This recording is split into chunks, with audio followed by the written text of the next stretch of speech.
సాధారణంగా మనము నర్సరీలకు వెళ్ళి మనకి నచ్చినటువంటి రకరకాల మొక్కలు ఇంటికి తెస్తూ ఉంటాము కదండి. మనం తెచ్చిన వెంటనే వాటిని మన ఇంట్లో ఉన్న కుండీల్లో పాతకూడదనమాట. అవి నర్సరీ వాతావరణానికి, మన ఇంటి దగ్గర ఉండే వాతావరణానికి సెట్ అవ్వాలి. అందుకోసమే ఒక 1 వీక్ లేదా 4-5 రోజులు ఉన్న తర్వాత మన కుండీల్లో వాటిని నాటుకోవాలి. అలా పెట్టినట్టయితే చక్కగా అవి పాతుకుంటాయి అన్నమాట మనకి. అలాగే మనము వాటికి వాటర్ కూడా ఎక్కువ ఇవ్వకూడదన్నమాట. ఈ మొక్క బతకాలని చెప్పేసి ఎక్కువ వాటర్ పోసేయకుండా తగినంత వాటర్ చూసుకుంటూ మనము ఇవ్వాలి. వాటర్ అనేది మెయిన్, వాటర్ వల్ల కూడా మొక్క అనేది చక్కగా పాతుకుంటుంది అనమాట.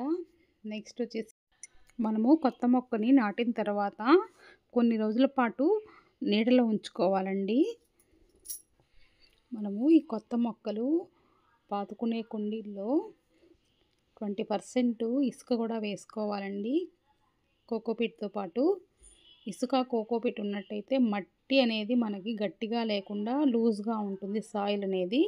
అలాంటప్పుడు త్వరగా మనకి ఈ మొక్కలకి కొత్త వేర్లు వస్తాయి. చక్కగా బ్రతికిపోతుంది అన్నమాట మొక్క.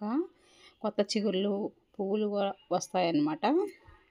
తప్పకుండా ఇసుక, అలాగే వర్మీ కంపోస్టు, కోకోపీటు ఇవన్నీ మిక్స్ చేసుకొని, మెయిన్ మనకి సాయిల్ అనేది మంచిగా ఉన్నట్టయితే మొక్కలు చక్కగా వస్తాయండి. అలాగే మనము బియ్యము కడిగిన వాటరు, కందిపప్పు లేదా మినపప్పు పప్పు ఏదైనా కడిగిన వాటర్ కూడా మొక్కలకు వేస్తూ ఉండండి.